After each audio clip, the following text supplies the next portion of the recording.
E aí você falou sobre livros, né? Você me deu alguns livros e eu achei muito legal, porque facilitou muito minha vida. Eram livros que você estudava e já tinha todas as referências marcadas lá, então vou direto ao ponto ali, já ficou tudo É que resumidinho. assim, eu gosto de pegar o livro, eu sublinho algumas partes, dobro página, põe comentário embaixo, porque assim, às vezes você vai pegar o livro 1 ano, 2 anos depois, você já tem um próprio guia que você fez, e aí você já vai nos temas específicos. Muito bom. E às vezes as pessoas olham para os estudantes e falam assim, nossa, mas esses livros são explicativos, você não gosta de livro de história? Eu gosto desses aqui mesmo, cara, que são explicativos, que vão direto ao ponto.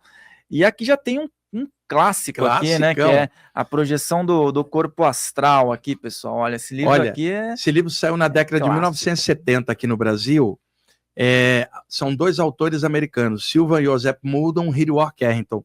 O livro é de 1929, é um clássico, um dos primeiros sobre o tema, e saiu no Brasil na década de 70. Eu sou muito grato a esse livro, foi o primeiro livro que eu li sobre saídas do corpo. Eu tinha 16 anos, era o ano de 1978. E sabe, Fael, quando você sabe que um autor está falando a verdade, porque ele está descrevendo exatamente o que você já sentiu e que ninguém explica, ou quando alguém fala algo que você já sentiu, quem não sentiu aquilo vai duvidar. Mas quem já sentiu, fala, isso aí é verdadeiro porque eu já senti. E esse livro me ajudou muito. Ele tem um capítulo inteiro sobre o que ele chamou de catalepsia astral, que depois outros autores chamariam de catalepsia projetiva. Ele foi o primeiro a classificar as paralisias do sono. A pessoa acorda e não consegue se mexer, aquela sensação toda. E ele, então, tinha essas paralisias e, a seguir, ele se sentia fora do corpo.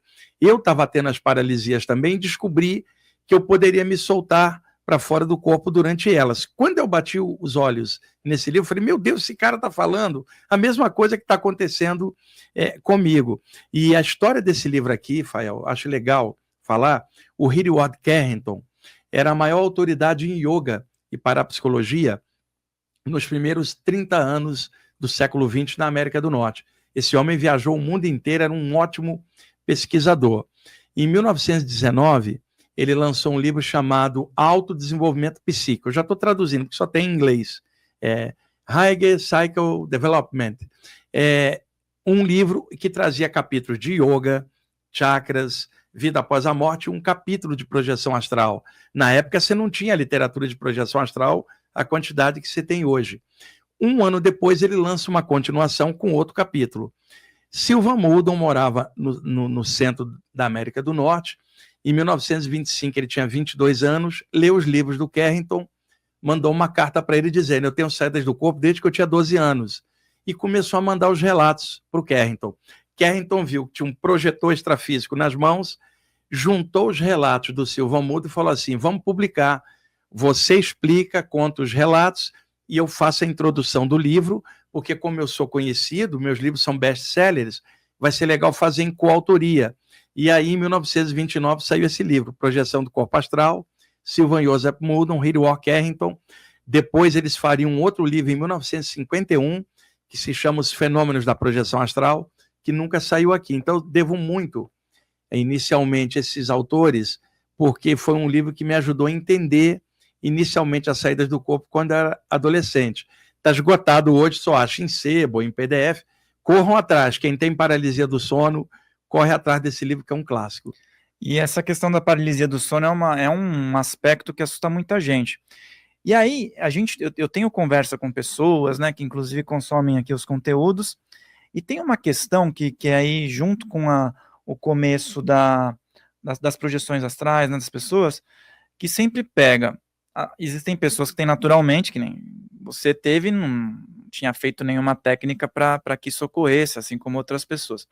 Só que tem pessoas que buscam a todo custo ter essa experiência, e aí, lógico, tem exercícios, inclusive você ensina vários muito eficazes, mas a maior questão que eu ouço é o seguinte, eu não consigo visualizar a técnica. Como é que a gente consegue, para o pessoal que está assistindo, que tem esse dilema, né, auxiliar essas pessoas que têm dificuldade em visualizar uma técnica? As técnicas de visualização são a maioria nessa área.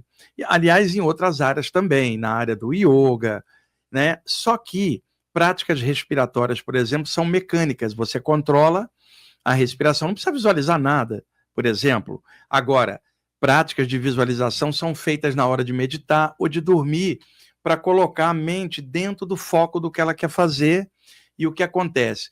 Aqueles pensamentos que você arrasta para dentro do sono, imediatamente antes de dormir, pensamentos e imagens, quando o corpo humano entra no sono, o metabolismo cardiorrespiratório relaxa e as ondas cerebrais relaxam, o corpo sutil se solta, ele vai na direção do que você dormiu pensando, por um automatismo psíquico. Então, se você dorme pensando num lugar ou numa sensação, quando o corpo astral emerge, mesmo inconsciente, vai na direção daquilo e você desperta.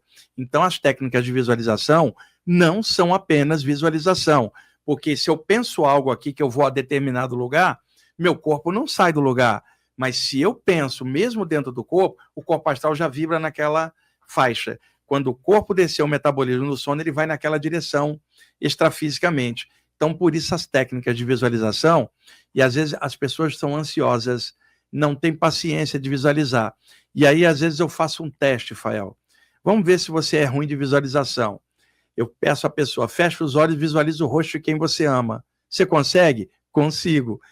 Mas por que você não consegue visualizar outra coisa? Porque você não tem amor por aquilo.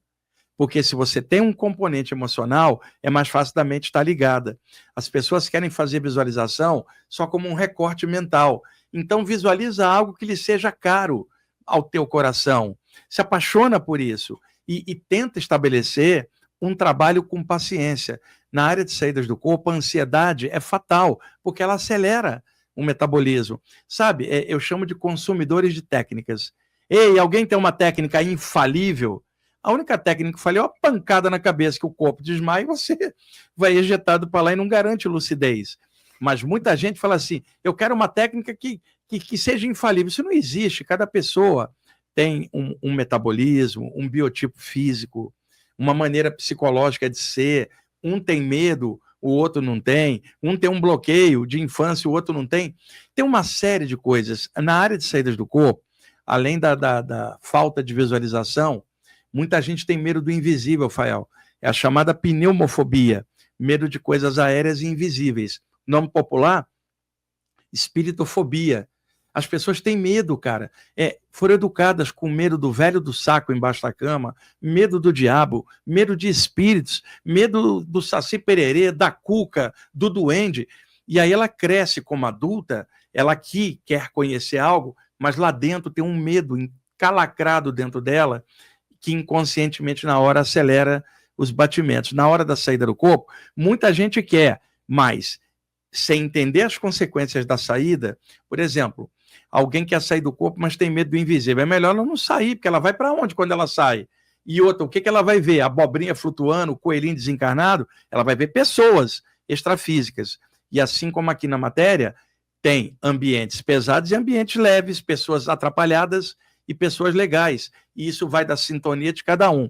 Como é que alguém com medo quer sintonizar um ambiente elevado, se o próprio medo já é um ambiente ruim dentro dela? Então, por isso que é legal estar falando disso. Em aberto, boa parte das pessoas quer experimentar tudo isso. Você veja a pessoa falar assim, eu não consigo visualizar. Fala, estuda, leia, satura a mente com um monte de coisa que a visualização vai ficar mais fácil. Esses dias aí você saturou com o Botafogo, né, velho? Olha, eu ando prejudicando as projeções, porque eu durmo pensando no Botafogo, na Libertadores, no Brasileirão, né? Daqui a pouquinho, às 2h da tarde, o Botafogo joga com o Pachuca do México aí pelo campeonato já mundial. Vamos ver, mas a gente já tá bem, né? O Fael é corintiano, pessoal, ele tá numa inveja esse ano danada. Viu, o Wagner escolheu ficar aqui do que ver o jogo, então isso exatamente, alegria, eu era para estar vendo o jogo daqui a pouco às 2h, mas em nome da luz, eu tô aqui com amor.